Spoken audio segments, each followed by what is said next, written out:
wabarakatuh. Yang kami hormati Bapak Muhammad Safarudin selaku dosen dari Pendidikan Kewarganegaraan. Kami dari kelompok 6 ingin presentasikan mengenai masyarakat madani.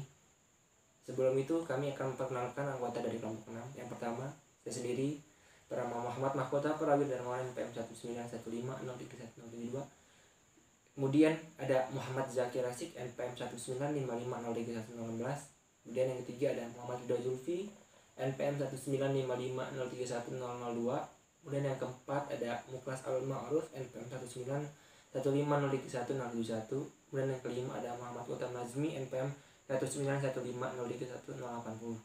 Jadi dalam kesempatan ini kami menjadikan tiga subtopik. Yang pertama ada pendahuluan, yang kemudian yang kedua ada kesimpulan, yang ketiga ada pusaka. Yang pertama pendahuluan itu berisi tentang definisi, unsur-unsur, ciri-ciri, dan pilar penegak. Kemudian yang kedua kesimpulan, berisi informasi tentang ringkasan atau simpulan dari semua penjelasan, dan yang terakhir ada daftar pustaka. Jadi dalam masyarakat madani ini kami akan menjelaskan 5. Yang pertama definisi, yang kemudian unsur-unsur, ciri-ciri, pilar penegak, dan terakhir itu kesimpulan. Di sini saya akan membacakan mengenai definisi masyarakat madani. Jadi yang saya bacakan ini adalah pengertian menurut para ahli. Yang pertama ada Mahasin yang dikemukakan tahun 1995 menyatakan bahwa masyarakat madani itu terjemahan dari bahasa Inggris, yaitu artinya civil society, yaitu berasal dari kata civitas dei yang artinya kota ilahi, dan society yang berarti masyarakat.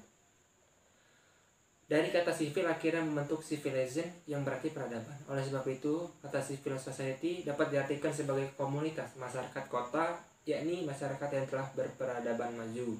Artinya menurut Mahasin ini dia berpendapat bahwasannya masyarakat madani itu dia komunitas masyarakat kota yang telah berperadaban maju. Kemudian yang kedua adalah konsep masyarakat madani menurut Majid tahun 1997.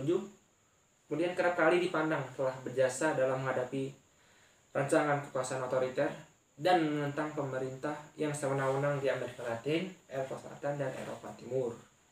Kemudian mengenai unsur-unsur masyarakat madani akan disampaikan oleh teman saya. Silakan. Terima kasih Prawira telah menjelaskan definisi masyarakat madani. Baik, saya Muhammad Zakir Asik NPM 195503116 ingin menjelaskan unsur-unsur masyarakat madani. Ada 5 unsur-unsur masyarakat madani. Yang pertama, wilayah publik yang luas. Wilayah publik yang merupakan sarana untuk menyampaikan pendapat para warga masyarakat, di mana setiap warga memiliki hak dan kebebasan yang sama untuk menyampaikan pendapat masing-masing atau melakukan transaksi politik dan sosial tanpa adanya ancaman dari luar negeri. Yang kedua, adanya keadilan sosial. Dalam hal ini terdapat keseimbangan serta pembagian yang proporsional atas hak dan kewajiban setiap anggota masyarakat dalam berbagai bidang kehidupan seperti bidang politik, ekonomi, kesehatan, dan juga ilmu pengetahuan. Yang ketiga, adanya pluralisme. Pluralisme adalah penerimaan serta pengakuan masyarakat akan adanya keberagaman atau kemajemukan di dalam suatu lingkungan. Sikap tersebut terlepas dari sikap yang tulus dalam menerima setiap perbedaan yang ada sebagai suatu alami dan bernilai positif. Yang keempat, toleransi. Toleransi merupakan suatu sikap saling menghargai dan saling menghormati antara individu atau kelompok di dalam suatu masyarakat untuk menghindari terjadinya kasus diskriminasi. Yang kelima, adanya demokrasi, yaitu suatu sistem politik yang bersumber serta dilaksanakan oleh warga negara dan berlaku untuk seluruh masyarakat. Demokrasi merupakan syarat yang mutlak dan harus ada agar keberadaan suatu masyarakat secara murni dan dapat terbentuk. Terima kasih M. Zakir Asik karena telah memaparkan materi tentang unsur-unsur masyarakat madani. Baik, selanjutnya izin memperkenalkan diri. Nama saya Ridho Zulfi, NPM 19550310002. Saya akan memaparkan materi tentang ciri-ciri masyarakat madani. Ciri utama dari masyarakat madani adalah demokrasi. Demokrasi memiliki konsekuensi luas, di antaranya menuntut kemampuan partisipasi masyarakat dalam sistem politik dengan organisasi politik yang independen, sehingga memungkinkan kontrol aktif dan efektif dari masyarakat terhadap pemerintahan dan pembangunan, dan sekaligus masyarakat sebagai pelaku ekonomi pasar. Sedangkan menurut Hikam, ciri-ciri masyarakat madani adalah yang pertama, adanya kemandirian yang cukup tinggi di antaranya. Sedangkan ciri-ciri masyarakat madani adalah individu dan kelompok masyarakat terhadap negara. Yang kedua, adanya kebebasan menentukan wacana dan praktik politik di tingkat publik. Yang ketiga, kemampuan membatasi kekuasaan negara untuk tidak melakukan intervensi. Selanjutnya, karakteristik dari masyarakat madani adalah sebagai berikut. Yang pertama, free public sphere atau ruang publik yang bebas, yaitu masyarakat memiliki akses penuh terhadap setiap kegiatan publik. Mereka berhak melakukan kegiatan secara merdeka dalam menyampaikan pendapat, berserikat, berkumpul, serta mempublikasikan informasi kepada publik. Yang kedua, demokratisasi, yaitu proses untuk menerapkan prinsip-prinsip demokrasi sehingga mewujudkan masyarakat yang demokratis. Untuk menumbuhkan demokratisasi dibutuhkan kesiapan anggota masyarakat berupa kesadaran pribadi, kesetaraan, dan kemandirian, serta kemampuan untuk berani berperilaku demokratis kepada orang lain dan menerima perlakuan demokratis dari orang lain. Yang ketiga, toleransi, yaitu kesediaan individu untuk menerapkan pandangan politik dan sikap sosial yang berbeda dalam masyarakat, sikap saling menghargai dan menghormati pendapat serta aktivitas yang dilakukan oleh orang lain atau kelompok lain. Yang keempat, pluralisme, yaitu sikap mengakui dan menerima kenyataan masyarakat yang majemuk disertai dengan sikap tulus bahwa kemajemukan sebagai nilai positif dan merupakan rahmat dari Tuhan Yang Maha Esa. Yang kelima, keadilan sosial, yaitu keseimbangan yang proporsional antara hak dan kewajiban serta tanggung jawab individu terhadap lingkungan.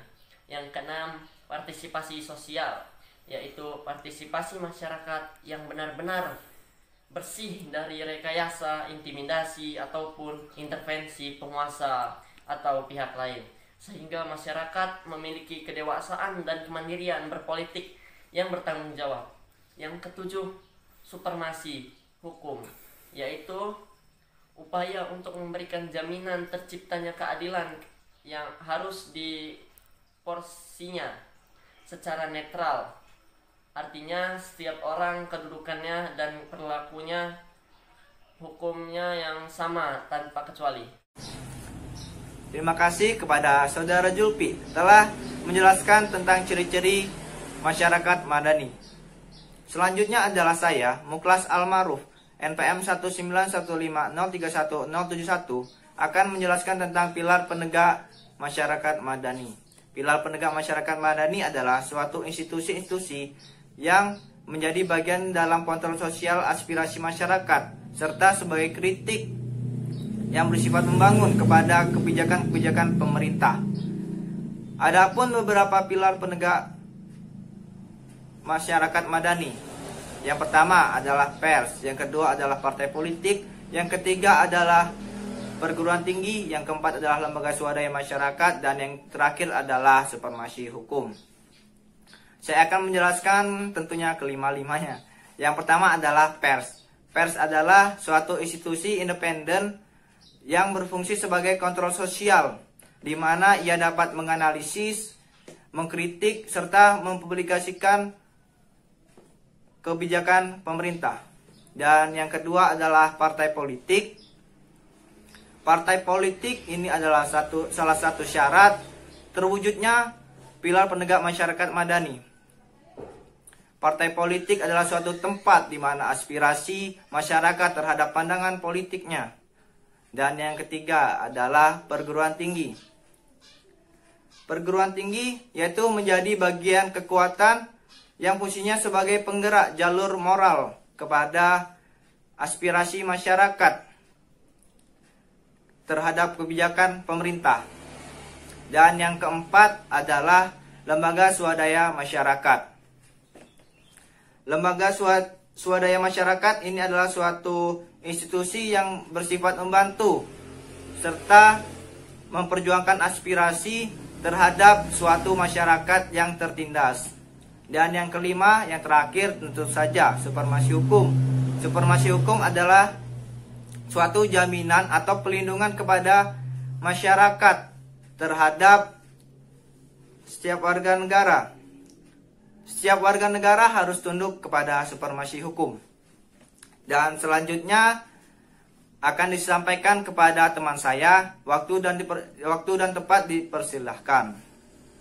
Terima kasih saudara Muklas yang telah menyampaikan materi sebelumnya. Selanjutnya saya, Muhammad Kutuam Najmi Abdillah, NPM 191503180 akan menyampaikan kesimpulan. Masyarakat madani berarti masyarakat yang telah berperadaban maju.